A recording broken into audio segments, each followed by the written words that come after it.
It's spring, and what better way to put a spring in your step than by buying some comfy knickers or pants? That is how it works, right? I mean, when I was a kid, if you bought new trainers, then everyone said you'd be able to run faster. So I guess if you buy new pants, then you might be able to put a spring in your... Oh no, bum. Wait, that's wrong. Yes, anyway, while we all know the wonderful British boxers do an incredible range of things to sleep in, it's now nearly sunny outside again. You know, in that way where it's also a bit cold, but you're still going to need a new t-shirt, hoodie or new pants to go and try it in before you then have to go back inside and get your jacket. And British boxers have a brilliant range of all of those things, as well as pyjamas that you're probably still going to need for work until at least 2023. British boxers are an independent, ethically excellent lot who make actually nice lounge and casual wear that you can wear inside or outside, but you know, with shoes on as well, because you're sensible. Head to british-boxers.com and use the code PARPOLBRO10 and you'll get 10% off whatever you order. You might accuse me of being in the pockets of big pyjama, and I'd say no, actually I take a medium, and my pockets have an old tissue in because that's tradition. It's just always there. I don't even know where it's come from. It's really strange. It's every pyjama pocket. It's always an old tissue. How does it get there? Who's put it there?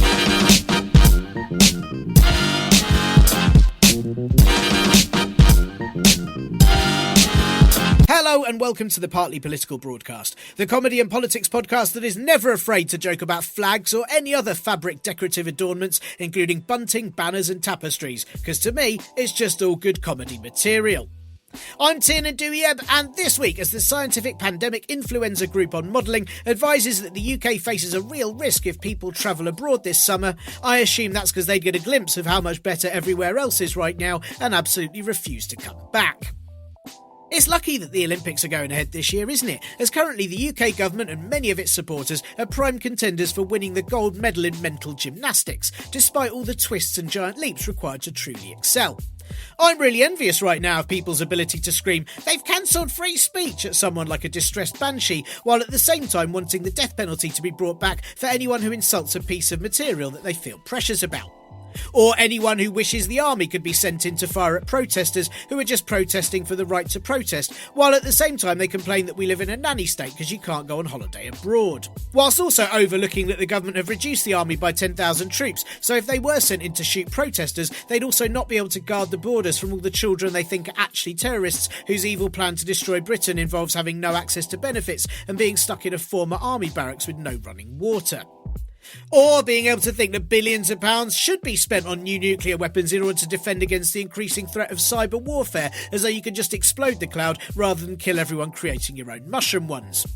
Or that Scotland's First Minister and What If Playmobil Made a Figure of Your Aunt, Nicola Sturgeon, would have had to resign if it was found she'd misled Parliament by supporting women who'd said they'd been harassed, whereas the Prime Minister and man-thing in a chicken suit, Boris Johnson, failing to report a donation of £60,000 just to make his flat all nice, and let's face it, that probably only just covers the stains he makes sitting on things, that's fine, and the fact you've even brought it up is just pathetic political bias and absolutely typical of you lot.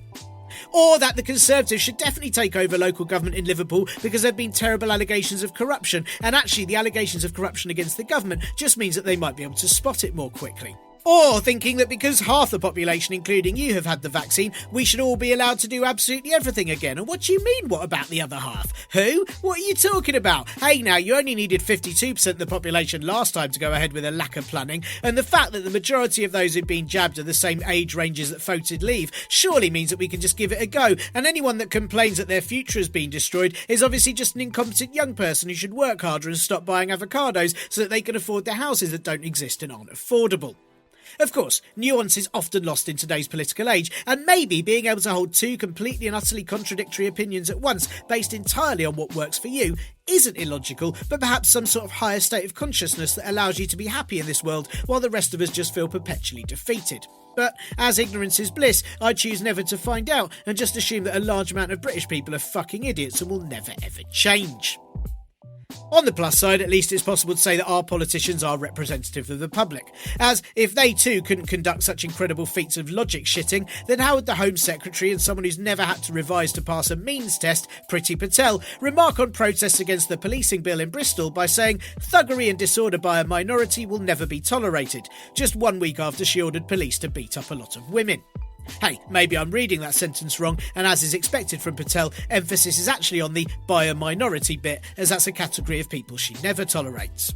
The protest started as a peaceful affair against the Policing, Crime, Sentencing and Courts Bill that was voted through its second reading last week by lots of Conservative politicians like MP for Shipley, and exactly who you'd cast if you needed someone to portray a denizen of hell disguised as a person in order to cause chaos on Earth, Philip Davis, who had spent most of his time until last week protesting for free speech at universities where they already have it, free speech for people to make videos promoting Nazis, or just how COVID regulations restrict people's freedom by not letting them die where they like. Of course, when it comes to actually restricting freedoms, Davis is totes voting for that, as in reality he only likes free speech when it comes from his mouth and is heavily paid for by gambling companies. Former Work and Pensions Secretary and constant proof that if you pick at a spot it gets angry, Ian Duncan Smith, said that he understood that there were issues around freedom of speech and the right to assemble, but overall it's a good bill. Which is a bit like saying that he can see thousands of whirling blades 3 feet off the ground might decapitate kids, but he finds the whirring sound soothing, so hey, it's worth a punt. This is, of course, the same man who wanted the UK to crack down on trade with China due to their breaches of human rights. But it turns out that with his history of letting people with disabilities die, Duncan Smith potentially thinks the actual problem is that China don't go far enough. Ashfield's MP, and what you might draw if I said make a brick racist, Lee Anderson, was only the other week insisting in Parliament that phone-hacking flaccid wattle Piers Morgan should be allowed to stay in the job he willingly quit from because of free speech. He also voted for the policing bill and described the Home Office deporting people to Jamaica as an early Christmas present. Saying that, Anderson probably has to say people going away is what he wants from Santa to cover up how he has to spend every December the 25th alone because all of his family think he's an obnoxious prick. It says a lot about the policing bill that one of the only Conservatives who seemed concerned by it was former Prime Minister and proof you can fossilise people, Theresa May, who said she was worried about the unintended consequences of the bill and the power that it gives the Home Office. Exactly, trees. What if it lets them drive around vans with racist slogans on, or decide a whole ton of British people aren't? It was the political version of when a major comic book villain reaches out to the superheroes to say that something worse is coming.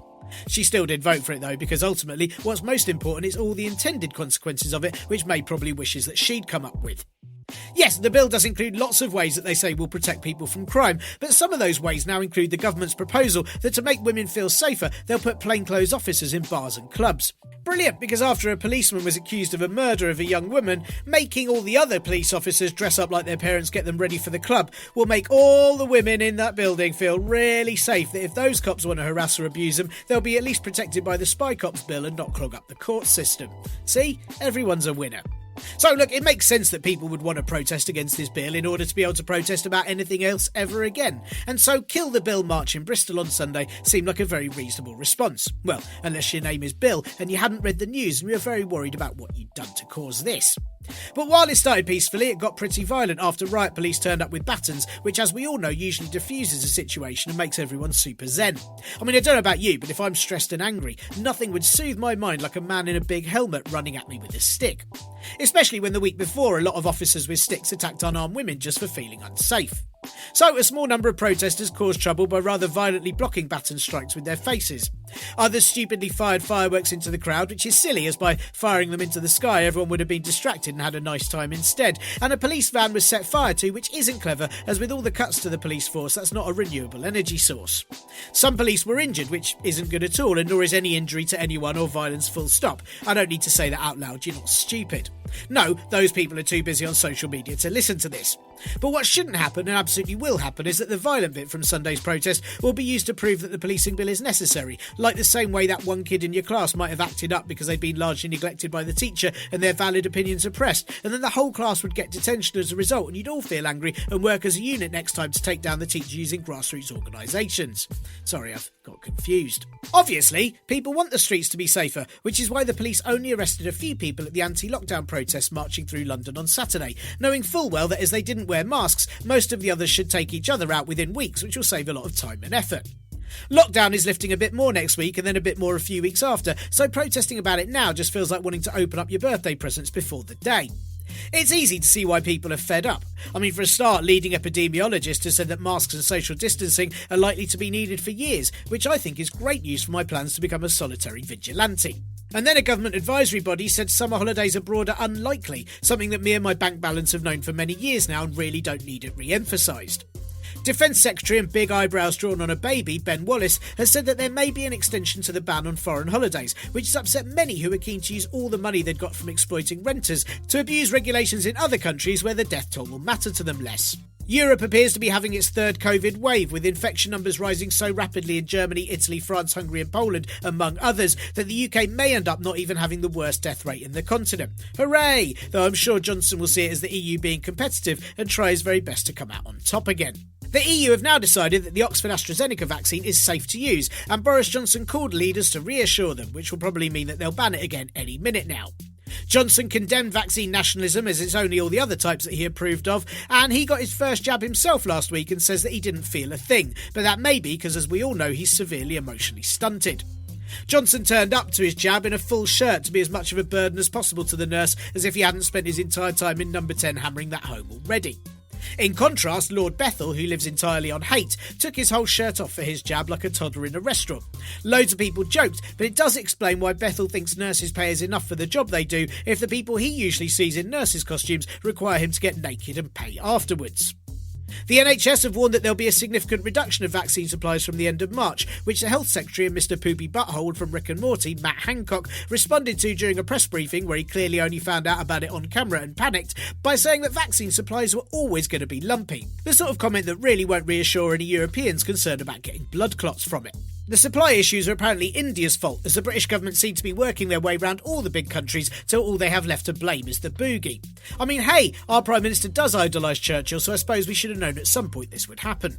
India's stockpile is meant to be for lower income countries, so either the British government is employing the sort of vaccine nationalism I thought it didn't like, or maybe they've had a serious look at our economic future and are actually preparing something in advance for once. The UK is still on course to vaccinate everyone over 50 by April the 15th, reaching a third consecutive record day of vaccinations on Monday by doing 27 jabs a second like E-Honda's special move. Nearly 28 million people in the UK have now had their first vaccinations, which is remarkable, but it still means that more than half haven't. Though, as is true form for Steve Baker, the MP who looks like Beaker's humorless brother, much as he did with Brexit, he's not remotely concerned about the welfare of the other half of the country and just wants everything to open up right now. Baker is the head of the COVID recovery group, who keep insisting on making the country recover by doing things that will make everyone get COVID even more, as though a hair of the dog strategy might work on viruses and you'll never feel its effects if you just have a shot for breakfast. Baker says he'll be voting against the government extending the Coronavirus Act renewal this week, which gives the government emergency powers to enforce lockdowns and give all their friends money to provide glorified bin bags to nurses. It's tricky because really Baker is in some ways right to oppose a bill that allows Boris Johnson to potentially continue to fuck things up, like when the virus first emerged and he said an overreaction to it would do more harm than good, so the UK should just ignore it. I suppose it makes sense for the Prime Minister to assume the virus had the same weaknesses that he did. The PM's former advisor and rejected Funko Pop, Dominic Cummings, appeared in front of the Commons Science and Technology Committee last week and called for an investigation into the government's handling of the coronavirus, as though by pointing and shouting, "Look over there," they might not notice him sneaking away. Cummings, who single-handedly took COVID to Barnard Castle, said that actually the Department of Health were a smoking ruin when the crisis struck and that they should have had a separate task force just for the vaccine. I presume Dom had pals that had never been in a task force or knew what the vaccine was that would have absolutely been up for doing it. Labour say they won't oppose extending the Coronavirus Act, as that would mean they'd be doing their job and it'd just confuse everyone. So even if Steve Baker and his treehouse of friends don't vote for it, it'll probably still pass. But could it also be that maybe the Prime Minister has finally learned his lesson? I mean, he's chosen very careful language to say that without precaution, the third wave will wash up on our shores from Europe. And that's smart, right? As it should definitely get all those on board who believe COVID is a hoax, but are also terrified by immigration. The Foreign Secretary and eyes like stab wounds in a week-old pie, Dominic Raab, has confirmed that the UK will lift the cap on the number of nuclear warheads in our stockpile as what he called the ultimate insurance policy against hostile states, presumably because it would mean we could take ourselves out before they do, and that would count as a win in his book, and he'd probably be shouting world-beating as Raab's glistening ham face turned to ash. Considering that the main threat that currently exists in the world is cyber warfare, I do wonder if Raab thinks it's just possible to bomb the internet and that we're mere months away from the government ordering a warhead strike on the wires at the back of the Foreign Secretary's desktop. Only a few months back, Raab said he was committed to stopping Iran from getting more nukes, so maybe his thinking is that by buying them all up first, Iran won't get a chance, as they're not going to bother staying up all night refreshing the Argos page, are they? Oh wait, sorry, that's PlayStation 5's, but it's basically the same. Some people have said it's ridiculous there's no money to give nurses a pay rise, but there's money to pointlessly increase the nukes. But if you think about it, if we launched a nuclear warhead and a nuclear war happened, there'd be no one left for nurses to fix up anymore, or any nurses anymore, or anyone anymore. So really, it's far more cost effective. Meanwhile, the army have been reduced to their smallest size in 200 years, which now I think means they'll be able to effectively fight mice, wasps, and the MOD can save money by transporting them in your pocket rather than big ships or planes. It's rumoured that the government are going to take over Liverpool Council, with Housing Minister and loaf of bread for a face, Robert Jenrick, potentially planning to install commissioners to run the historically Labour city.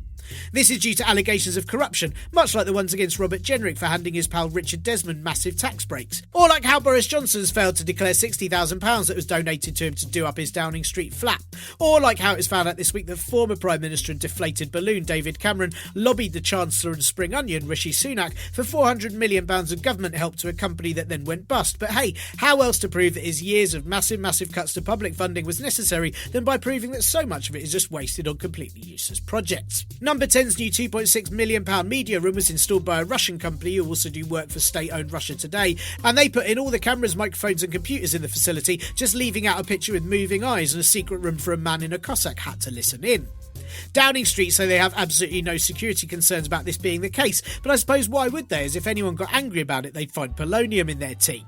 So you can see why Liverpudlians might be concerned about the potential government takeover, but I think actually they shouldn't be so hasty, as it could mean an awful lot of money is brought into the city. Well, for at least a few minutes anyway, until it's funneled back out in failed projects and oligarchs' pockets, but hey, at least it visited. A majority of ministers on the Alex Salmond Committee concluded that Nicola Sturgeon misled their inquiry as to whether she intervened in the government's harassment allegation against the former First Minister and flesh conker. But an independent inquiry by Ireland's former Chief Prosecutor James Hamilton decided that actually Sturgeon didn't breach the ministerial code, meaning that she now won't be under pressure to resign as First Minister, but at the same time has lost the relevant experience to potentially become Education Secretary, Home Secretary or even Prime Minister. Labour have selected their candidate for the Hartlepool by-election from their very long list of one, and amazingly, against all the odds, that candidate, Paul Williams, won. Labour leader and Dell Optiplex 990 PCN Telcor Keir Starmer said just last month that the selection for Labour election candidates needs to be more democratic and local party members should be able to select their own candidates. So it's lovely that Labour have adhered to that here by parachuting in an ardent Remainer into a largely Brexit area that had a very narrow Labour win last time, while Paul Williams lost down the road in Stockton. As though everyone that voted for the Brexit party in Hartlepool in 2019 will now think, oh, actually no, what I really wanted was someone who didn't represent me in the slightest and has already been rejected by our neighbours. Paul Williams has already got in trouble after a tweet of his from 2011 emerged where he said, "Do you have a preferred Tory MILF? Mind-blowing dinner conversation," which puts to rest any concerns by critics that Labour are in bed with the Conservatives when in reality they just wish they were. Williamson also took a state-arranged expenses-paid trip to Saudi Arabia where he insists he met modern and progressive people, so good luck to any journalists trying to dig up dirt on him. Labour are concerned about the very progressive and pretty exciting Northern Independence Party taking many of their youth votes in the area. Weird, huh? I mean, you think the kids would be flocking to a party that's shown them how democratic they are by sending in a man who looks like one minute he might be making fresh pasta on This Morning and the next selling your nan for oil while trying to flirt with the Home Secretary. And lastly, BBC Breakfast presenter Naga Munchetti was forced to apologise after laughing at a joke her white male colleague Charlie Stade had made, asking Robert Jenrick if the Union flag in his office was a little small compared to his colleagues. It was a fair question though, as if government ministers really want to represent the country in 2021, they should be massively flagging too. Also, it says a lot that the Housing Minister is unable to erect a small pole to even half-mast. Boris Johnson is spending nearly £1 million repainting a new Brexit jet in red, white and blue. On one hand, it's a total waste of cash for pointless tokenistic showcasing, but on the other hand, it's nice that finally one of the projects he's spent absolutely millions on will actually take off. And far-right uncooked calzone Tommy Robinson has been found to have spent all of his supporters' donations on cocaine, parties and prostitutes. That explains why he was so upset a few years ago having milkshakes thrown at him, because he's far more of a fully skimming guy. Hey, Parpole Broads, how goes you? I am recording this on my agent's 3rd birthday and 2nd lockdown birthday, which you might think is sad, but actually I'm pretty pleased that our flat isn't overrun with sugar-fueled mad toddlers smashing cake into the furniture, and there is part of me wondering if I should just tell her there's a lockdown next year too. I am, of course, joking. Of course there'll be a lockdown next year too. No, I'm not joking. I mean, we had a nice day yesterday, and she's been at nursery today, meaning that me and my wife have celebrated 3 years of parenting by sitting in the complete quiet and just not moving very much. I've written today's show while being so very still. It's been really quite something. This is the last podcast for a couple of weeks because I can feel my brain getting to the point where writing jokes is hard because all I want to do is say, oh, what the fuck, a lot, and call people arseholes instead of writing something clever, as you may have noticed in the intro today. I've read a piece yesterday, right, about, I don't know why I read these pieces, I don't know why I do this to myself, but there was a piece yesterday that popped up in my feed about a woman who's an asylum seeker from North Korea and is now running to be a Conservative councillor in Bury because she's quoted as saying, after living in a socialist regime, she couldn't vote for socialists like Labour. And look, hey, I can't imagine what it's like to escape North Korea. She's had a really horrific and depressing life. But, I mean, Jesus, reading that gave me a weird mix of wanting to scream, wanting to drive to Bury and shout political definitions into her home through the letterbox, and just sort of sighing a lot, curling into a ball and giving up on humanity. I mean, look, not that you need me to go through this, but North Korea isn't socialist. It's a monarchy-led authoritarian state filled with corruption and many elements of fascism, but it pretends to have the premise of communism by sticking a hammer and sickle up all over the place. Secondly, Labour isn't socialist. They're currently social democrats, if that at all. And then the idea that you might be an asylum seeker in the UK and think the best people to represent you are the Conservatives is akin to being a fox and thinking the best people to represent you in the country are Conservatives. I mean, look, is it a lack of awareness of political ideals? Is it just that no one fucking cares anymore and can't even be bothered to try? Is it that all of this is sewn up and we should just go and live on Sealand as a entirely independent island? I don't know. The fact is I should probably just spend 2 weeks not thinking about it for a while in order to stop asking my wife all these questions while she tries to watch and enjoy Drag Race. So, this week, big thank you tons to Taz and Connell who've donated to the Ko-fi, which, oh my God, it's appreciated this week, as it appears the self-employed support that I thought we were getting this month because it's from Feb to April is now not arriving till May. So thanks for that, Rishi Sunak. I do hope that it comes with a time machine so I can actually pay my rent for the months that it's meant to be supporting me in. Jesus Christ, either that or I'm going to have to send him an invoice with added interest. Just Jesus. So that's why I'm not even going to enter this podcast for the British Podcast Awards this year. So because I can't afford it. It's like 30 quid plus VAT per entry per category, which is just a bit too much. But on the plus side, it does mean that when this podcast doesn't get nominated for anything, it's just because I don't have the funds rather than because the judges think it's shit like most years. So it'll be a nice change. Anyway, so if you fancy supplementing me where the government aren't, I mean, isn't that the future of all our lives? Then please do throw a £1 or two at the ko-fi.com/parpolbro, joining the patreon.com/parpolbro, or via the Acast supporter button, or, you know, failing that, buy something at British Boxers using the discount code, or just tell everyone you know to listen in and give the show a nice shiny review so other people might give it a try and sort of mix laughing with shouting fuck's sake even more into their day. I mean, that's basically what this is. So, some quick admins for you this week. Firstly, this Friday, March the 26th, I'm part of a lovely bill on an online Quantum Leopard gig raising money for Sisters Uncut. I should say it's not endorsed by Sisters Uncut, but it is for them, if it makes sense. Anyway, I'm on with Sikisa, Chloe Petts, Sarah Keyworth, Sarah Barron and James Ross, who are all very, very funny people indeed, and it's going to be really good fun. Tickets, I'll pay what you want, and I'll pop a link into the podcast blurb too. Also, regular pod helper Kat Day has narrated this week's Pseudopod, which that's how she says it's pronounced. I'm still not sure. Swadopod? Sodopod? Swadapod? One of those. Anyway, it's Swadapod episode 747 entitled Keeping House, and it is a spooky old tale and very much fun, and she's done a great job in narrating it too, so please do give that a listen. And links, of course, be in the wordy bit. And last thing is that on today's show, it's another chat about the media and politics, which I know I've done a few of lately, but it's because there's loads to talk about it, really. I'm very interested in it, and I hope you are too. But when the podcast returns, I'm hoping to do a catch-up on Scottish, Welsh and Northern Irish politics, local elections, mayoral elections, and just more grassroots shiz and other political areas. That's grassroots as in politics, not stuff to do with gardening. I don't want to do an episode on that unless you can think of political gardening stuff. I haven't got there yet. Anyway, any suggestions you have for any of those things, send them my way at all the places I'll list later in the show in their usual audio home. And on this week's show, the excellent Dr. Bethany Usher is back to chat to me about the intertwining of celebrity journalism and politics, and plus, in the middle, a teeny mo about vaccine nationalism, or as I like to call it, vaccinalism. No, wait, that's a bit tricky to say, isn't it? Vaccinalism. Nationaline. Oh, God, I need a break. If I was to say to you, what is the relationship between celebrity and politics, you'd probably immediately think of how every time there's political fundraisers for good causes, loads of really cool artists and musicians turn up, but every time the Conservatives do one, it's just Gary Barlow, and then he sings a song that sounds like a small rodent is being washed down a very large drain, and he pretends he pays taxes. But actually, the notion of celebrity, as in someone who gets public attention, appeals to many politicians. Not just in the way that many of us know who they are enough to swear at the TV when they're on, but also in the way in which the press feels it's important for us to know details about their personal lives, such as how many kitchens they have, or if they're relatives they have no connection with anymore once thought about skipping a bus fare. Or when it comes to Conservatives, how it's none of your business how many kids they have, but don't they rugby tackle children well? If journalism created and is driven by celebrity culture, has celebrity culture and journalism in turn driven our politics into a wall while on a cocktail of drugs?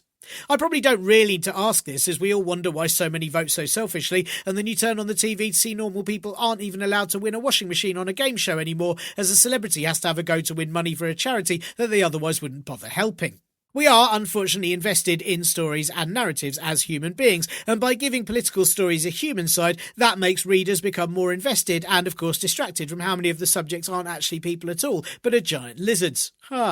Politics, celebrity and journalism are three sides of a weird coin that only rich people have, but will it ever change? And more importantly, are there ways to adapt to it or work with it to mean that we're not forever stuck with a Prime Minister who is a former journalist and therefore knows just how to persuade people he has a personality, rather than the reality of his entire being is just three repeated stories bellowed into a bin, followed by whatever the last person in the room told him to say? Recently on this podcast, I've had quite a few pod chats about the media side of politics, as I think it's such a major force in all of it, whether we like it or mostly not. 3 episodes ago, it was Dr. Chris Roberts on the state of British political media, and last episode was Helen O'Hara on the sexism within the film industry. This week, to wrap it all up, I spoke to the brilliant journalist, writer and academic Dr. Bethany Usher. Last time Bethany was on this show, many moons ago, she superbly explained attack journalism and its history. Recently, she's released a new book, Journalism and Celebrity, that looks at how celebrity journalism came to be and the effect that it's had on both society and politics from the 1800s to today. I asked her all about how our obsession with celebs affects the way we vote and the way we digest news, and also why it's always Gary bloody Barlow for the Tories. Okay, I didn't actually ask the last one. Actually, to be perfectly honest, the first half of the interview is very much about Bethany's recent research area, and then due to my tangential question asking, the second half is a chat that's more focused on the political lot we're stuck with and just why on earth people fall for their stick. It was great to get Bethany back on the show and talk to her again, so I do hope you enjoy. Here is Bethany. Hi Bethany, it's really nice to have you on the podcast again, and this time asking you about something that I mean it feels incredibly relevant over the past few weeks, not just in the way that politicians have been kind of heralded by certain newspapers despite their foibles, many awful foibles, but also with things like the royals and that scenario, and I wanted to ask you, how is the notion of celebrity intertwined with journalism? And I suppose more personally to this podcast, why and how does that involve politics and politicians? So the origins of democracy and capitalism in the UK find their roots in the 18th century and in relationship to the 18th century London-based and then eventually more regional-based press as well over the course of the century and into the next century. So right from the origins, when you have the revolutionary debate of the 18th century, the arguments for greater democracy, the first inclusions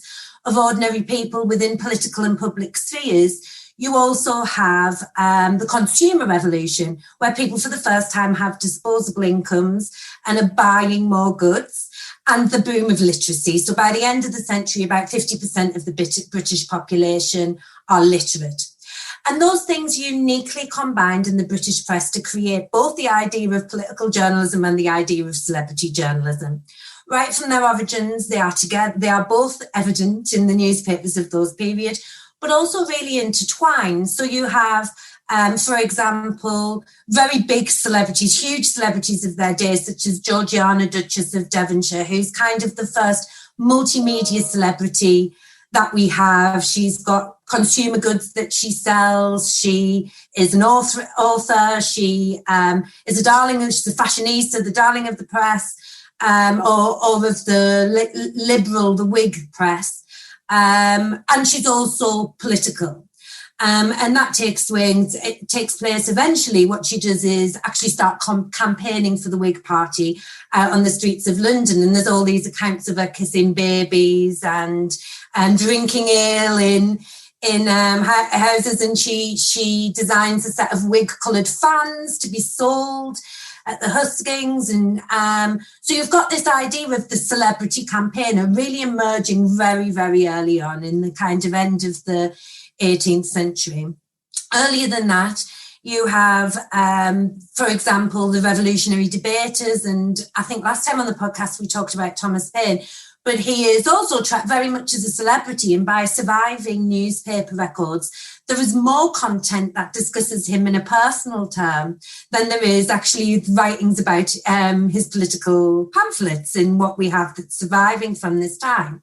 And that includes kind of accounts of his personal life, suggestions around his sexuality, and his friendships with other men, references to his trousers being found in water closets,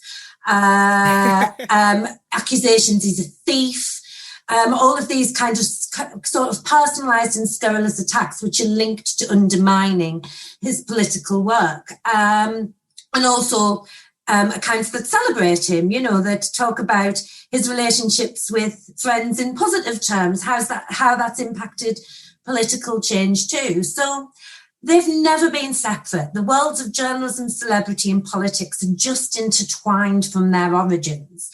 And they are the ways in which the press, the creation of celebrity was one of the ways by which the press tried to circulate new ideas about what it meant to be a human, sell goods in relation to the consumer revolution, and also as a way to negotiate and to communicate to audiences, to readers, what was happening in the realm of politics too. Well, I was going to ask, is it necessary to kind of grab people and get them interested into politics to kind of put that human element into it? I mean, do the newspapers need to say this person's like this because that's the only way that we'll be interested in the story as other human beings? Does it have less grab than just putting the politics as they are or putting the facts as they are? Well, history would tell us that, yes, it does have greater impact, and that's why politicians do it. That's why they employ PR agents. That's why they perform in certain ways. And that if they do so, newspapers will sell more copies. There will be more clicks, likes and shares.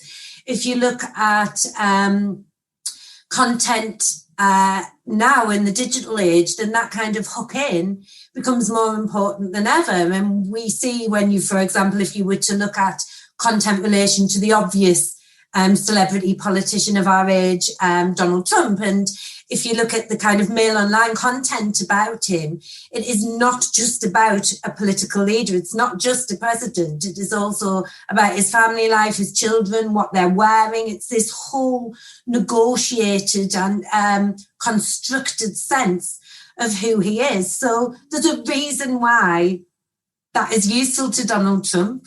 It gives him greater publicity in an age where heightened visibility seems to be the number one way by which you gain some form of political or social power.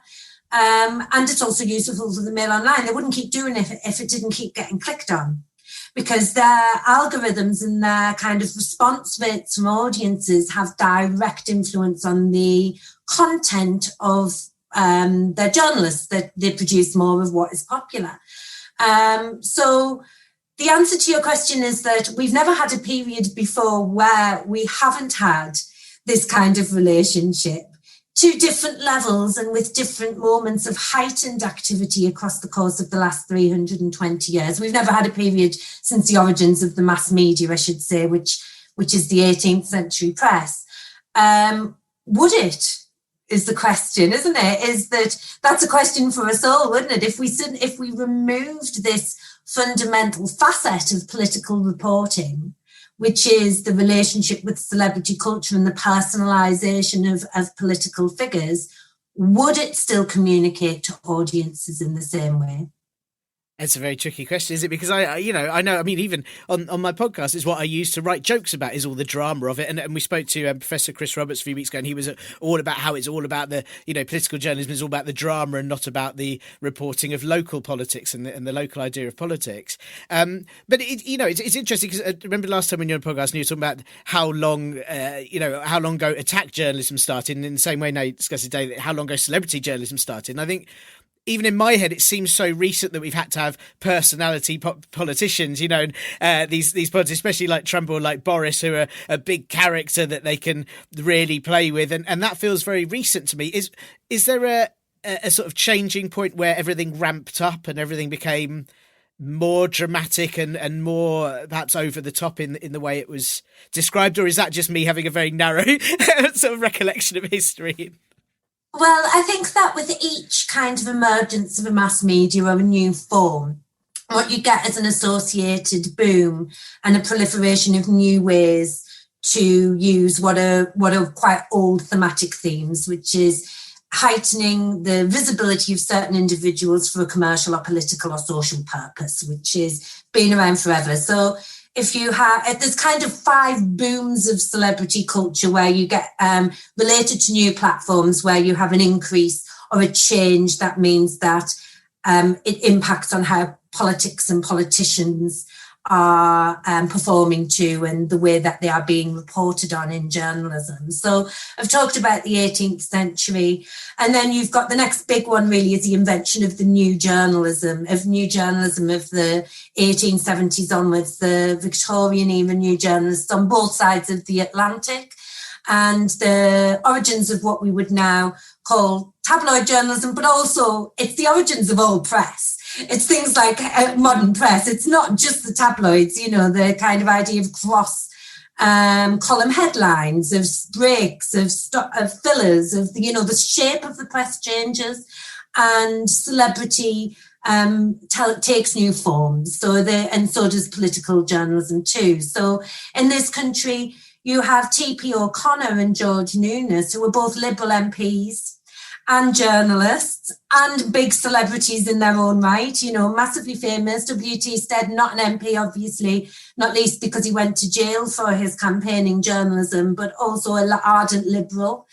And they are, in their content that they're producing, the world between celebrity and politics is really, really blurred. So T.P. O'Connor writes magazines, periodicals called Picture Politics, and he talks about dandies in Parliament and the biggest noses in Parliament and the brightly coloured waistcoats of, you know, there's this kind of personal insider track into what's going on in Westminster. And then you've got on the same point that, you know, in his columns, for example, which was called Mainly Like People, which was on the front page of the Star, not the same version of the Star we have today, it's a different newspaper. He has the main focus of it as celebrities and politicians.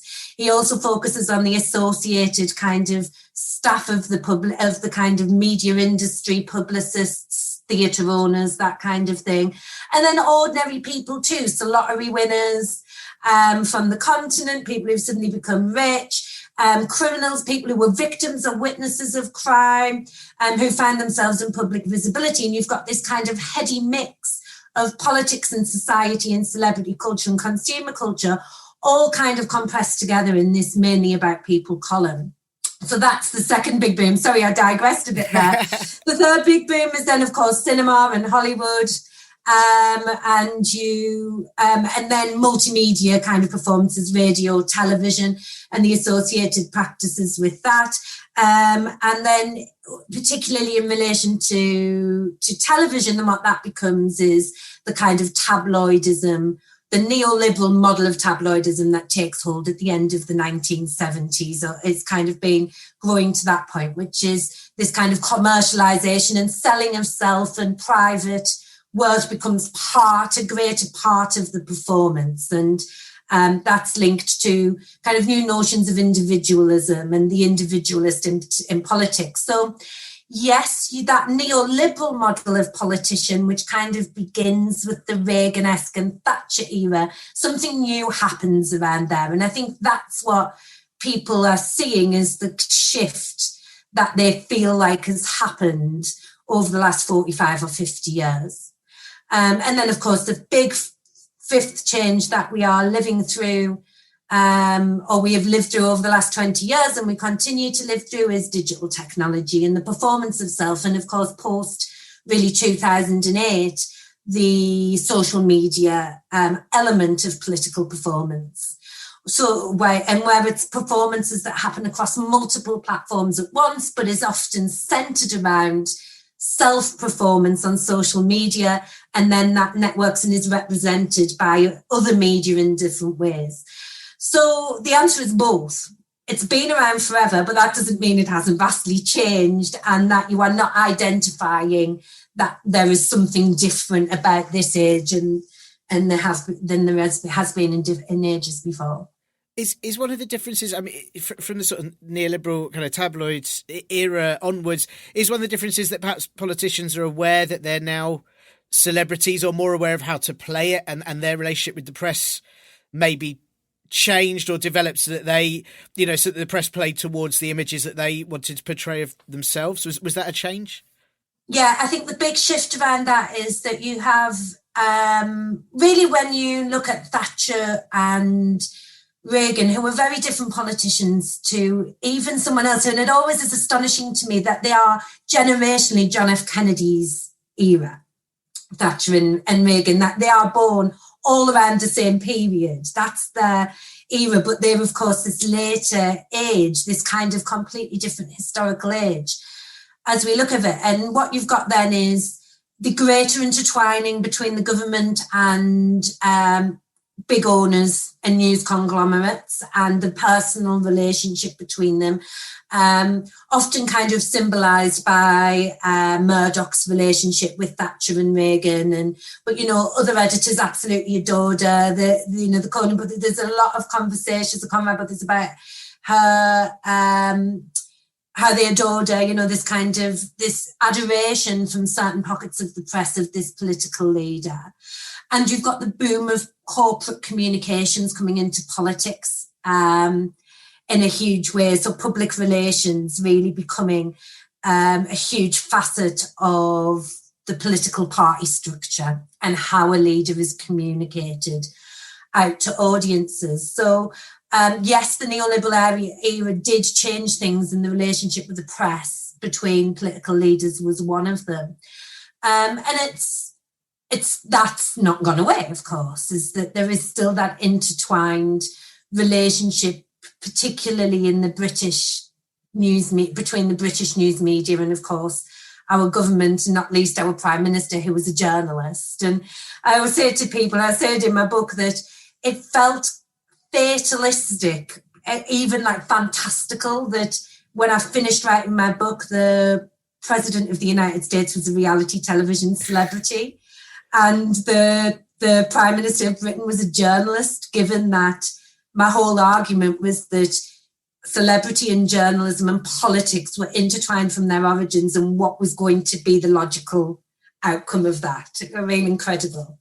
It is so, it also, when you spell it out like that, it's just so frightening, isn't it, that there's no barrier between all those things right now. I mean, how has it affected our politics? Because you can see it even in recent polls between sort of Johnson and Starmer. Starmer's doing very badly in popularity, and so regardless of his politics, which I discuss regularly on the show as well, but because he's not a very engaging personality, whereas Johnson, whether you like him or loathe him, which mostly the latter for me, but he knows what it's every day is a different soundbite or a different thing that he said is across all of the front pages, and he very much knows how to play that. And is that, I mean, that must be a big drive for how we're all voting.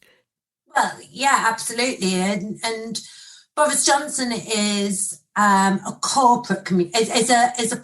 consummate communicator. He is somebody who is able to attract huge amounts of attention just by performing a version of himself, or by heightening certain facets of his own personality. That puts many people in ease in a way that other politicians have never been able to do. It's this ability to make people feel easy about what he's actually saying as he is saying it. That is, I think, astonishing. I think that people underestimate the uniqueness of that. In a similar way that there was a uniqueness about Barack Obama. Barack Obama was a star politician. He wasn't just politician who used elements of celebrity culture. He has this star-like charisma that kind of opened up a new realm of performance of self and performance of political vision that, you know, I know a lot of politicians, if they could bottle it, they would, and, you know, drink it, they would love to have that kind of capacity. And Boris Johnson's isn't the same. He's not a star, and it's not a star-like charisma that he has. It's a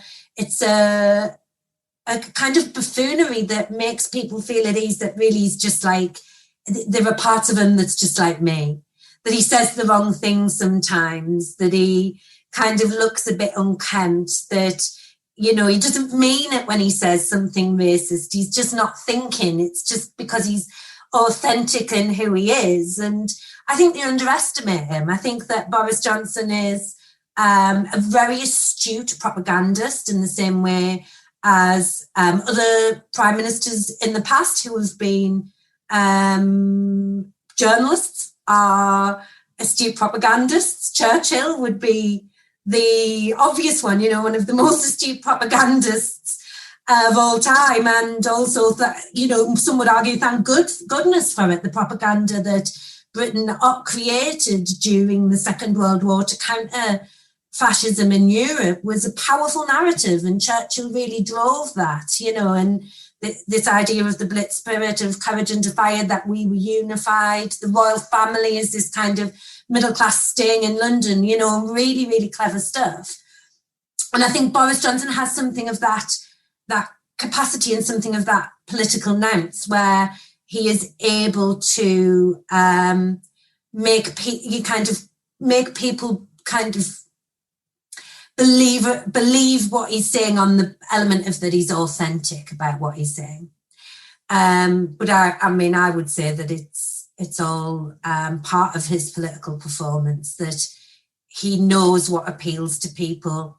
He is quite likely, gets to have had several focus groups across the course of his career where it's discussed.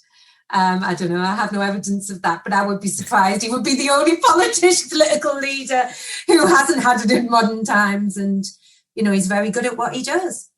I mean, but it's incredible how, you know, sort of when I think about celebrity journalism, for example, about a TV celebrity, or about, as we've seen with a lot of the stuff about, say, Meghan Markle recently, which is obviously, you know, race driven. That's a slightly different conversation. But we, you know, when celebrities mess up or they do something badly, they are absolutely pounced on by a lot of the press and often shamed. And with Boris, you know, the difference seems to be that when, for example, we had that big argument with Carrie Simmons and the police were called, it was completely directed away from him. And when we've had all these horrific COVID deaths and we've had all the horror of the past year, you know, it's like Teflon, and there's a lack of shame on his part, but also none of the press is interested in pouncing on it particularly. I say none of the press. I'm absolutely, you know, sort of generalising here, but there's a lack of wanting to pounce on that in the way that we would with TV celebrities or movie celebrities in that same way. So what is the difference there? Simply because of money and kind of connections and the biases of political biases of press, or is there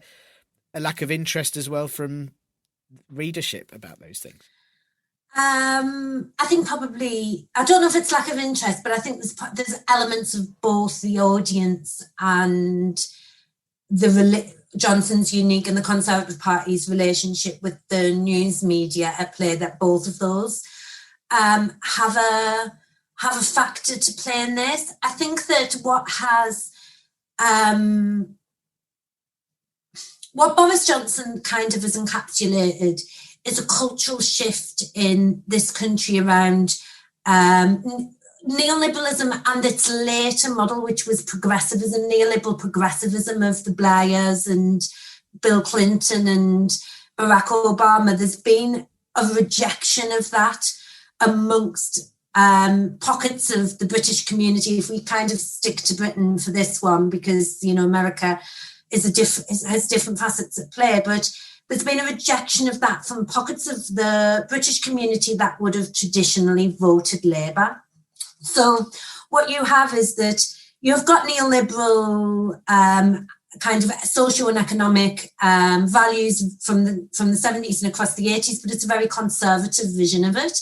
It's linked to kind of limitations. If you think, Thatcher was someone's very conservative on gay rights, very outspoken about single parents. This was a social conservatism, quite by our standards, I would say quite right-wing social conservatism. And then Blair and Bill Clinton in America, Barack Obama, but the influences here too, tie that neoliberal economic system to this idea of progressive politics, so that we are going to be more tolerant. Now, that made political sense, as well as I do believe that was the generational difference between him and Thatcher, is that I do think that he did believe this stuff. But also at the time, it made sense because people were ready for that kind of alternative social vision, and so it was an astute political move too. But when and David Cameron largely stayed with that vision of this kind of neoliberal sort of progressive, but he was more financially, moving more financially, fiscally right wing, the neoliberal model. He didn't rock the boat vastly, David Cameron, from that progressive vision. But of course, when the 2008 economic disaster happened, there was a rejection of people who were suffering of that economic vision, that this huge swathes of the population were left behind. And the version that was before them at that time was also tied to progressive politics.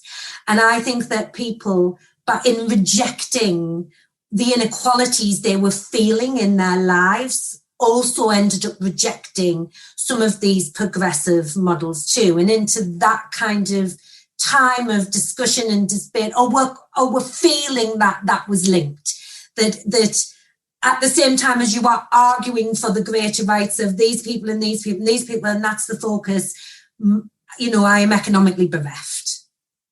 So it became linked in people's minds, and into that debate and into that kind of mess while we were trying to figure all of that out, stepped Boris Johnson, Brexit, and then, stepped the Brexit debate, Boris Johnson to fill it, and people like Nigel Farage becoming more popular who kind of fed that narrative to them, said they were right. And so there is, if you think about it that way, does it mean that if people reject Boris Johnson, do they feel like they are also, kind of accepting that they are worth less in their minds to others?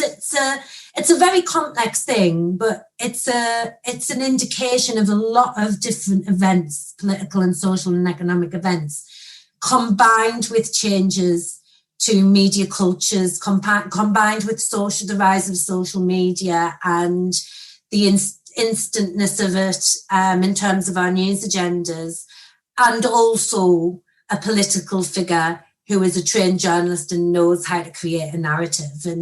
And that's why I think he has become so difficult to pin anything on, I think, for the critical British media. But, a lot of the media don't want to either. That Boris Johnson fits very well with that conservative neoliberalism of the 80s and early 90s that underpinned tabloid culture and still, kind of underpins tabloid cultures to this day. He's a good person to represent it for them in the same way that Margaret Thatcher was a good person to represent it. And we'll be back with Bethany in a minute, but first, the thing about global pandemics, right, is that they're global, yeah? I mean, Dominic Raab may struggle to understand that there's anywhere beyond the sea, but over the past 12 months, COVID has done far more travelling than any of us will get to do. 2.7 million people worldwide have now died from it, which is the equivalent to the population of a place with 2.7 million people in it. You Google it, I'm not your dad. Now, in an ideal world, like one in a multiverse somewhere where instead of us humans, they've got ones who've got milk cartons for heads and they actually embrace sharing and kindness, but also shit out of their knees and speak in cow. Wait, sorry, I've gone too far with this analogy. I mean, in an ideal world, vaccines would also be global. Hooray! Vaccines were made. Surely everyone will just knock COVID on the head in a year and we can all get on with our lives like we did with tuberculosis, which has nearly been eradicated from everywhere in the globe, absolutely everywhere except the global south, including tons of developing nations. Or like we did with AIDS. Oh, no, wait. Sorry, not that one. Look, here's the thing with the COVID vaccinations. All of the big rich countries, including the UK, which is gradually sliding down the scale, have snaffled all the vaccines for themselves, blocking aid for smaller countries until they've fixed their own, aka the airplane oxygen mask system. The US said back in February it was their people first, then India slowed down on exporting their vaccine, and now the EU aren't willing to share either until they've got all jabbed up. The UK were meant to be getting all our vaccine from our own country and some from the EU, but now we're suddenly buying lots of India's too, around 10 million doses that were thought to be for poorer nations. Though, of course, the UK's vaccine minister and style icon for Butlins magicians, Nadeem Zawahi, insists that they've got assurance that it won't affect India's commitment to send 300 million doses to lower and middle income countries, all the while India's own supply isn't actually reaching its own poorest citizens as they have to register online but have no access to the internet. It's a completely unequal game, becoming increasingly more unequal as vaccines get bought up, meaning the supplies cost more and many countries can't afford them. There is also the issue of patents, meaning that only certain countries can develop them, and of course the issue of costly resources and the knowledge they need to make them. The US, UK and EU have all blocked patents from being dropped because the drugs industry said it would stop its ability to invest in future COVID treatments and other illnesses. Yeah, basically, they don't want to stop making money off people getting unwell, and sadly there's no cure for greed yet, and if there was, they'd probably patent it and only sell it to the highest bidder. According to the drug industry reps, eliminating patent protections would undermine the global response to the pandemic. And yes, I guess it would, as it'd just show how selfish many countries are and that it's entirely not necessary to be. The big worry is that fewer organisations and companies would work on vaccines because there'd be less money in it, and they wouldn't want to save people if it didn't mean they could also buy a beamer. So it could, horror of horrors, lead to a global effort to make people healthier because of kindness, and that would really dick up how everything everywhere works. The World Health Organization is trying to work around this with a system called COVAX, which sounds a lot like a Marvel villain. And that means the G7 fund that scheme instead of sending vaccines to countries direct, all of which is helpful, but not as helpful as it would be were all these companies and countries deciding to take on the teach a person to fish ethos, but with vaccines, as fish really wouldn't help right now. But sadly, that's the way it is because people everywhere are shits. So this means that the vaccines are all getting political up in here. Russia and China, for example, are sending loads of vaccines directly to Africa because many countries on that continent are now booming in the tech industry, and the Russians and Chinese really want their fingers in those Raspberry Pis. In the UK, we've got all up in India's vaccine grill because they're going to be the third biggest economy pretty soon, and that's going to be real nice for the trades in the future. And if anything, I suppose this does mean that the UK might maybe be more generous with vaccine donations around the world in the hope that tit for tat, post-COVID and Brexit, we might occasionally be sent a tomato or something from somewhere else. Boris Johnson said that 80% of the UK's surplus is going to get donated around the world, but as we might now have a slowdown in our supply through April, that's 80% of not very much at all. French President and smug beaver Emmanuel Macron said 5% of France's vaccines will be donated too, which critics have actually said is nowhere near enough. The thing is, if poorer countries don't get vaccines, then old COVID's going to run rampant there. Not only can it mean more casualties and deaths in the places people conveniently pretend don't exist until they accidentally see about them on the news, but it also means that the coronavirus gets more goes to mutate and create variants that could then end up back here, which means different vaccines would need to be made, things will be shut down, borders are closed, trade's all screwed again, everything will be awful, and all of us finally complete Netflix. So the choice is either everyone gets vaccines or we all stay with COVID as the one true globally uniting entity, achieving what no other superpower has and ruling over us all and arguably forcing in more socialist progressive measures than any of our political parties might. Oh wait, maybe COVID wants to mutate to become the cure for greed. No, then Boris Johnson wouldn't have survived it, would he? No, ignore me, my theories are trash. And now, back to Bethany. Yeah, I think one of the things that fascinates me is, I suppose, just as a public member, as an audience of all this media, it's sort of, I feel like I understand why the press portrays Boris in a certain way, and my lack of understanding is always why people refuse to look around that or look at the other elements of it, and I wonder if a part of it is. Well, with everything you're discussing, and we mentioned earlier, it's about having that human story to drive things or having a sort of celebrity to drive things. Is that why, we're not interested in politics unless it has a human story, unless it has a person behind it or a drama behind it? There's a lot of localized important political issues that are going on right now that are being largely ignored, but they'd have to be portrayed in facts and figures. And does that just not have a grab with people anymore now that we're embedded in this world of celebrity political journalism? I don't think it's binary like that. I don't think that it's because of celebrity that we have that other thing. As I say, that across the course of history, celebrity culture has equally really affected significant political change by humanizing personal story, political stories, by attracting attention, by involving ordinary people in politics as a system. That the place of celebrity in that process of involvement is really, really important. So I don't think that it's because we're all looking over there, Britney Spears, we're not looking over there at Keir Starmer, that I don't think is the case. I think that we have really, really narrow sets of news that makes mainstream news media, that we are unfortunately haven't got the investment. If you're talking about local level, we just don't have the level of investment we need in the local press to be able to put the resources in to do those issues to the best of their ability.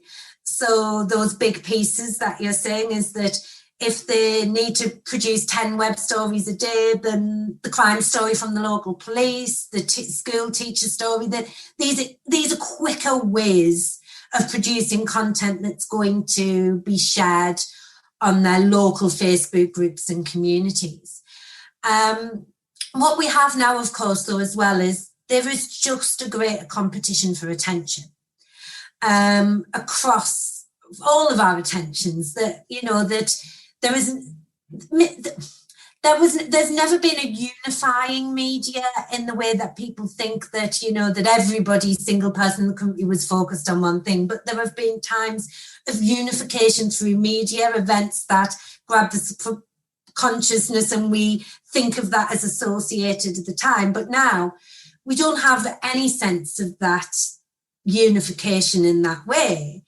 The most likely part of that is still the tabloid press. And that's because it is the most likely to be shared in terms of our news media. It is the most likely to be discussed on broadcast news media or in other ones, the front pages of newspapers. And it is most likely to still get direct contact with politicians. And so when you've got a situation in our country where the popular press is by and large supportive of our government, is that its political leanings ally with our current government, then the amount of information that ever even crosses the timelines or the consciousness of the public is limited, so that they're not it's not crossing their paths, the stuff that you and I see, because we've stuck out that path. So is that why, for example, Marcus Rashford, who did that amazing thing of highlighting, food poverty for children and highlighting the need for free school meals, is that why he cut through? Because he was already a celebrity. He was already being reported in the press because of his football accolades and the fact that everyone, obviously football is a massive industry in itself. Is that the only way that this news is going to come through, is if we have celebrities like that kind of push it forward? I think that that's really important. And I think that, celebrities will have usually a very, very well considered personal brand communication strategy and building strategy, that, that there will be several. If you're talking about any major celebrity, there will be other people who advise them in some way around how to manage their image, how to build their brand in whichever way that it is. I'm talking about mainstream celebrities here, kind of social media influencers, and that micro celebrity world can work differently, but those big name ones. And I think that a lot of celebrities should spend as much time developing a brand around their ethical values. What is it that matters to me? What am I going to speak out about? How am I going to do that? That if we had more of that thought and consideration given to what the social value of their brand was, as well as the economic value of their brand, and that level of kind of input and consideration, then you would have more Marcus Rashfords. And I think that Marcus Rashford it's a unique kind of authenticity because it's also something he's really lived. So it feels authentic too. It doesn't feel like a celebrity jumping on the bandwagon. It feels like a part of his human story. So just because celebrities also speak out doesn't mean it would always be as resonant as Marcus Rashford. But then I suppose there's at the core of me, I'm a bit of an idealist who thinks that if you've got a platform, you should use it to affect positive social change in your world. And not everybody agrees with me on that, but I'd certainly argue at the end of my book that in the conclusion, I argue a series of things of what's to be done essentially to make it better. So what could we do in terms of press regulation, in terms of the training of students, of journalists, and in terms of what we might do as individual audience members, to kind of make cultures healthier. And also what kind of strategies celebrities could do to more meaningfully use their platform and voice. Yeah, I fully agree with you. I think it's so important for people to do that. And I do wonder if, as you say, that's one of the ways that things may change in the future, is if more celebrities who aren't politicians perhaps kind of use their platform to be political. And I wonder sort of, you mentioned a few ways there that obviously you say in your book. I wondered if there are direct things that listeners can do now about changing, the future, and also just if you think it's likely to change anyway. It sounds like if we've had sort of 320 years of celebrity-focused journalism, it doesn't sound like that's going to change in any way if that's the way it's always been. But is there a chance that maybe, I know, we'll just get bored of it? I say this is a very personal thing because I really get bored of celebrity news, and I find that if a panel shows all celebrities, whatever, I can't be bothered, And is there that kind of fatigue that may kick in and change things too? Well, we'll see, won't we? I don't know. It does not show any signs of abatement. What I think is more likely to happen is that there will be a new way that celebrity culture is performed and communicated in the way that there has been other ways in the past, and that will negate your boredom for a while. They're not yours, but there will be a new form of it or something that holds your interest. I think that audience members have a really important role to play in to combat some of the most damaging aspects of celebrity journalism and celebrity culture, particularly. And we've talked about it before, which is around cultures of attack. I think that audiences just need to learn to suck the oxygen out. That this kind of, if we're thinking about the Be Kinder campaigns and all of those kind of things, they're all really well and good. And I completely agree that we should be kinder. But if your Be Kinder message also subtweets an attack, the attack on that individual, you are still giving it oxygen and perpetuating that attack on them. And I don't think people have the awareness of that don't subtweet it, don't, kind of keep repeating the attack. You can show solidarity without doing so.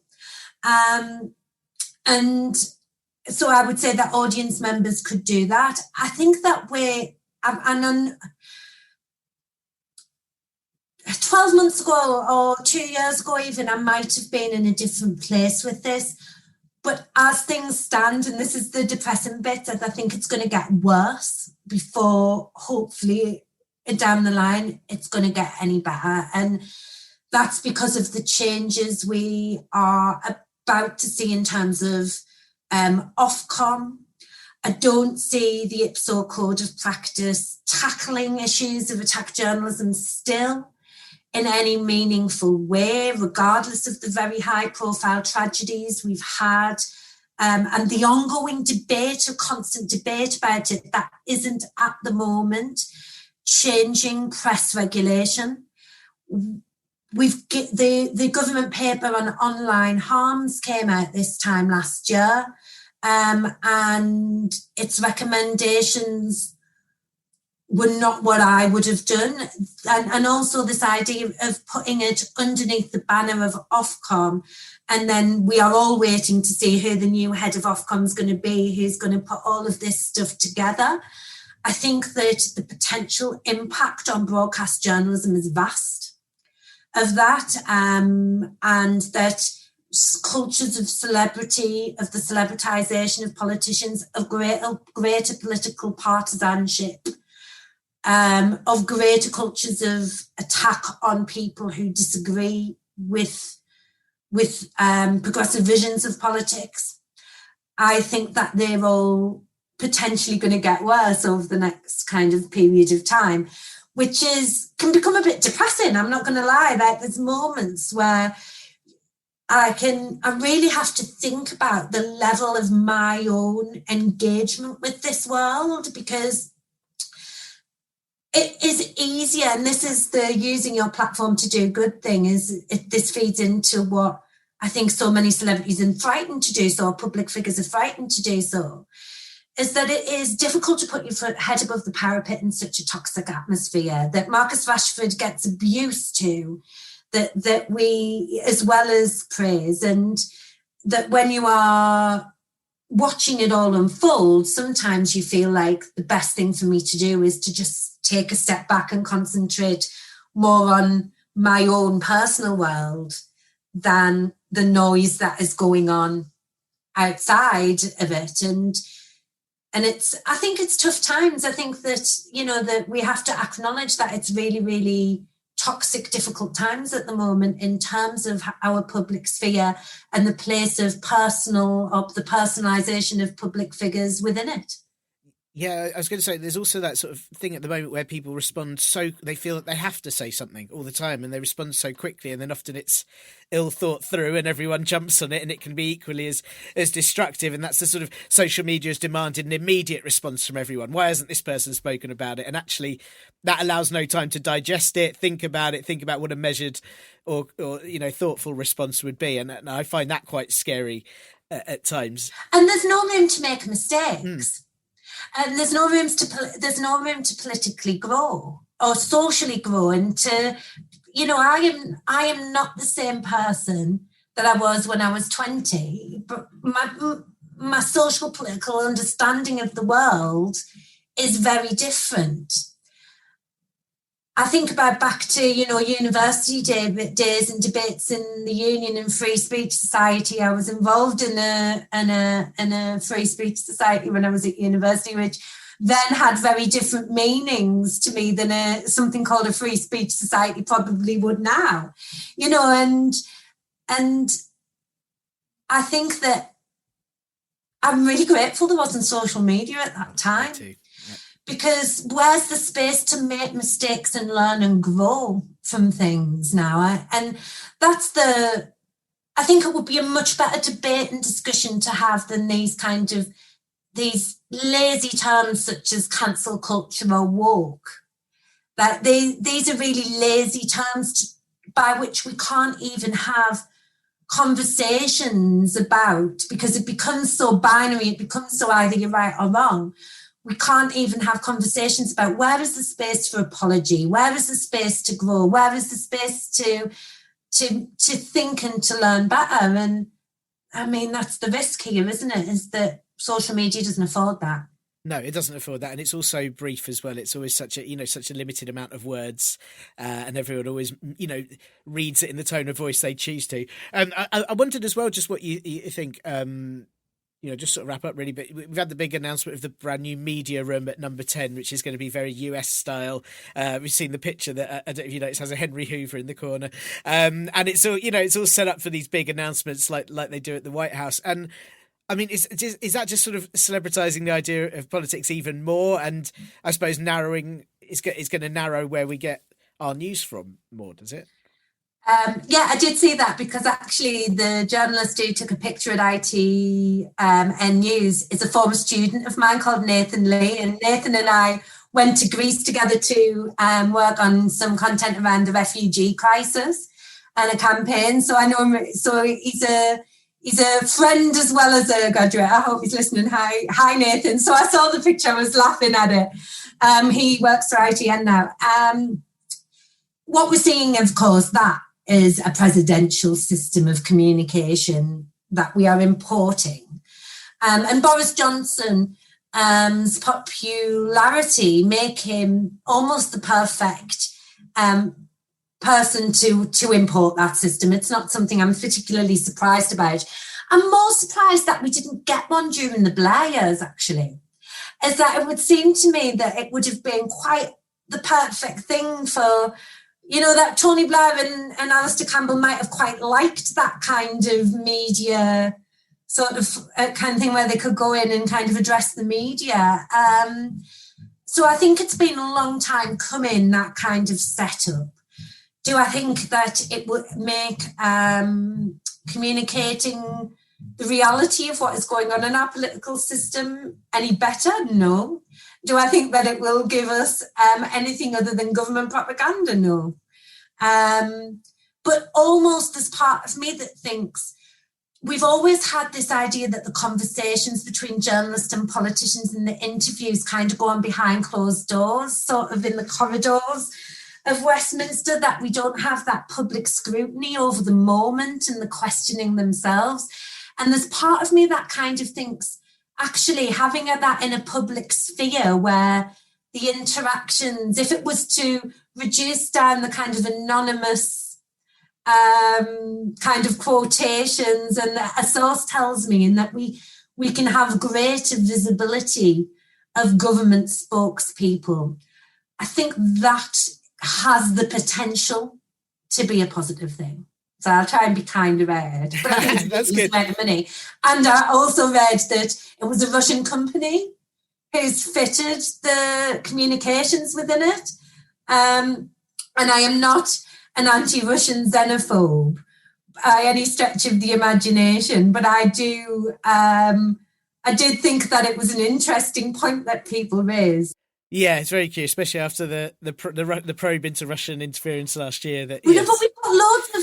It's the bit that it sounds British jobs for British workers-ish, but if your whole political mantra of a party is this idea of British jobs for British workers, why is so much of what they do, kind of given to foreign companies? That's the bit that, like, in Russian companies, that's the bit that's the kind of, I guess, when you were saying why people don't see the stuff around.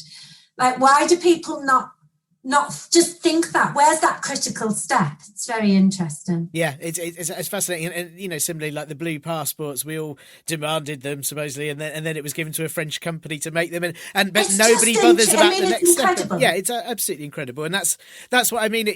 That's why I find it so fascinating, all your studies on, because it is like watching a story, and people are more invested in the characters and the reality of the story or the situations that are happening around it, and people are more interested in it being a personal attack on Boris rather than actually people in our area are all unemployed. There seems to be a barrier to being able to understand how these things are all linked, and not just we're watching some drama and unfold. On all sides of the political spectrum, all sides of the political spectrum. I mean, I'm from Sunderland originally, and the amount of tweets where I say somebody's saying like, that'll teach Sunderland for voting for Brexit, or they were told, and you're like, you have got zero understanding of the social and political and economic hardships of growing up in Sunderland. I'm from a single parent family. I grew up in social housing largely, or private rented, one of the two. And they've just got absolutely zero kind of understanding of the reality of what caused people in that area to vote for Brexit. But they're not willing to even negotiate or to discuss that. That's not what they want to talk about. What they want to talk about is or this idea of idiot Northeasterners or idiot people from Sunderland. And it just infuriates me that if you want to look for one of the reasons that Brexit happened, if that's the kind of thing you're coming out with, look in the mirror. because you didn't stand up for people who were being completely forgotten and left behind in this country under successive governments, not under just the Conservative government by any stretch of the imagination. I was one of the people, because my mum's a teacher, my mum became a teacher, who, my family's social circumstances improved vastly under the Blair years in terms of the amount of money there was, in terms of my mother's status, the investment that was put in education at that time. So I was personally lucky, but there were lots of people left behind there. Lots of people left behind in Sunderland who did not reap the benefits of the economic boom, but had to suffer the consequences of the economic downfall. So we do have to think of, but so when we say that, why are we not looking around? Why do the people who love Boris Johnson not look around the kind of extenuating information or the extenuating thing around the government?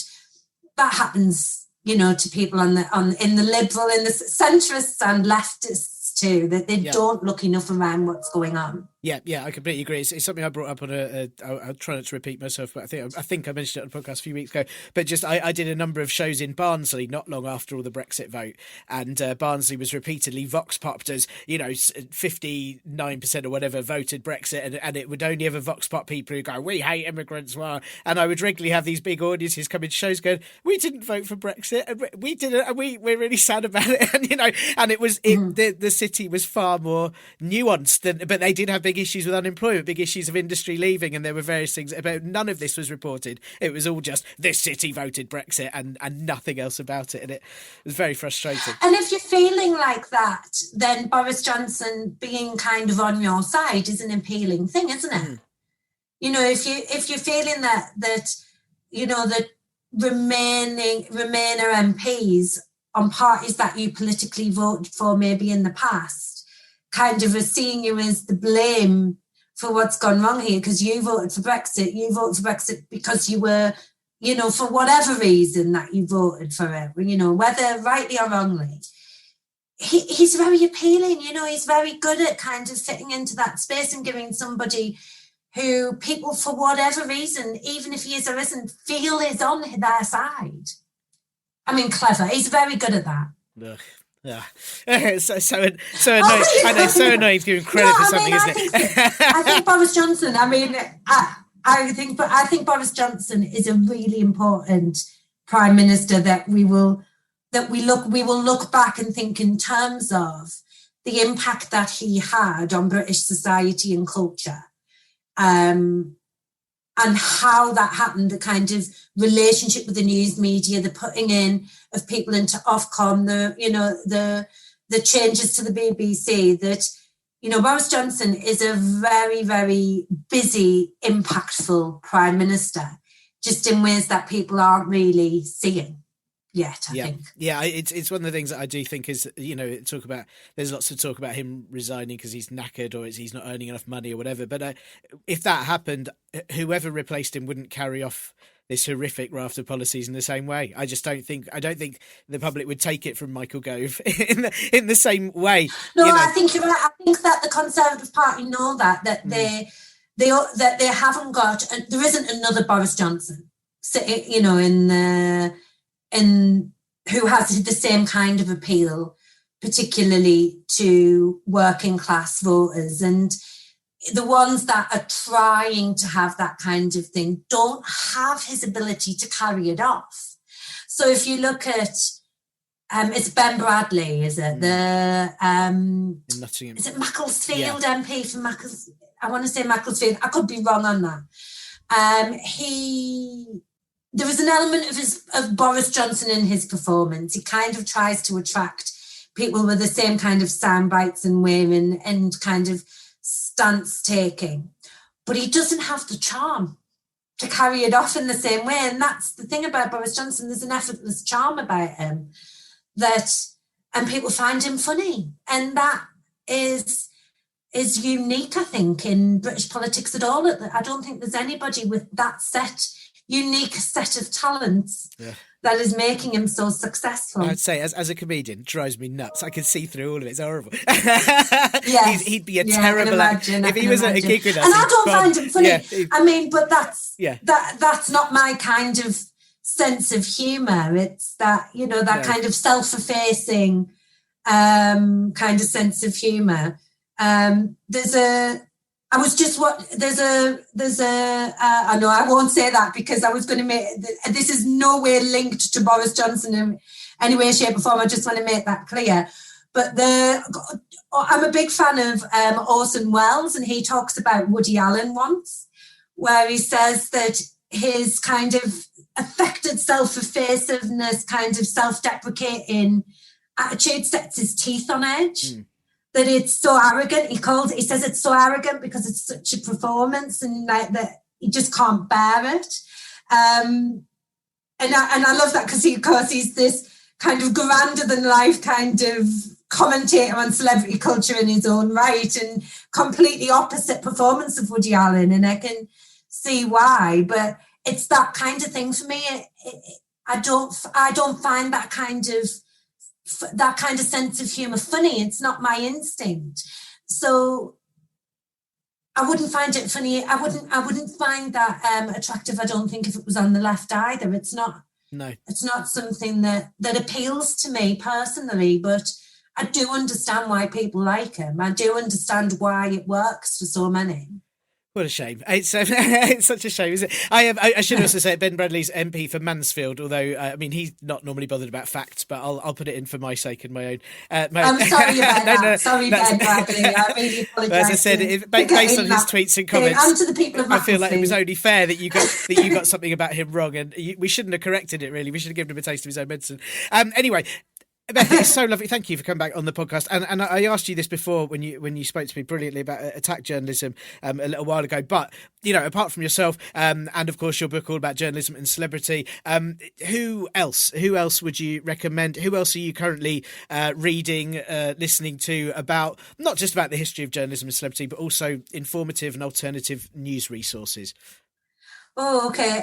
So I'm going to be really honest here, and I get my source of news is Twitter, and so I'm going to give you some Twitter accounts that I follow. The obvious one is the Celebrity Studies and the CMCS, Celebrity Research Group. There's a lot of really interesting podcasts and conversations and stuff that come shared via that means. In terms of interesting people to follow, I've got two colleagues who I work with a lot in Australia who are part of the Persona Studies research farm and persona research consortium. David Marshall, whose book Celebrity and Power is kind of one of the seminal texts around celebrity culture, and Kim Barber, Barbour, who is a persona studies academic and does a lot of really interesting stuff around female activists and their online personas and how that draws from elements of celebrity culture in new and interesting and dynamic ways. I have a colleague, Chris Stokell-Walker, who's wrote a book on YouTubers and on TikTok, who is a journalist, and he writes prolifically on news media and media cultures and technology, whole host of issues. So he is really worth a follow too. And then I think that in terms of news media, I think that there's Pippa, I've forgotten her name, one second, Pippa from the Daily Mirror. Oh, Pippa Carrera. Yeah, and I still love Susie Boniface, the Fleet Street Fox. I think that they are, you know, from the tabloid kind of stable, but they're both really great journalists on Twitter. You know, they have a great way of kind of mixing information and entertainment and finding, of course, in Pippa's case, brilliant political exclusives. So up the tabloid women, you know, let's not forget them. There's some fantastic female tabloid journalists out there. Thanks to Bethany for coming back on the podcast. You can find her on Twitter at Bethany Usher, and her book Journalism and Celebrity is available via routledge.com. It is an academic text, so as always the case with those, it ain't cheap, but do grab a copy if you can. And I shall pop a link in the podcast blurb. I'm going to try and have some interviews that are focused on Scotland, Wales, Northern Ireland and the local and mayoral elections when this gets back from its break. But also I'm keen to hear what other areas of politics you need to hear about right now, or in fact, which ones you definitely don't. Let me know at ParPolBro on Twitter, the Partly Political Broadcast group on Facebook, the contact page at partlypoliticalbroadcast.co.uk, or email me at partlypoliticalbroadcast@gmail.com. Or just write it on a really big flag and it'll end up being in the background of some cabinet minister's interview on telly as they lie about things. Sadly, I'll be too busy swearing at the TV to pay attention to what it actually says. So, as always, probably just best to email, isn't it? And that's all for this week's Partly Political Broadcast podcast, and in fact this month's and a tiny bit of next month's, because, well, hey, we all need a break, right? And I hope you manage a small break too. Go and celebrate Easter and remember when a giant chocolate rabbit was killed and then came back and we let our children eat them or something. I don't know, those paganistians or Craiganigans were cray-cray, and religion really confuses me. If you feel like you might miss the show over the next 2 weeks, then hey, why not listen to old episodes? Tell everyone how much you like it, use the time to review the show, or even just bribe me to release bonus content by donating to the Ko-fi, Patreon or Acast supporter sites so that I can buy chocolate bunny idols and sacrifice them into my face. Dobry Den to Acast, my Broderlast Skeptic, Cat Day and Katie Coxall, and this will be back in a few weeks when the third COVID wave washes up on our shores and Priti Patel personally tries to detain it for several hours before asking police to come in and hit it, causing more than half the force to have to self-isolate and some protesters in Poole to get away with writing arse across a statue of Robert Baden-Powell. Bye!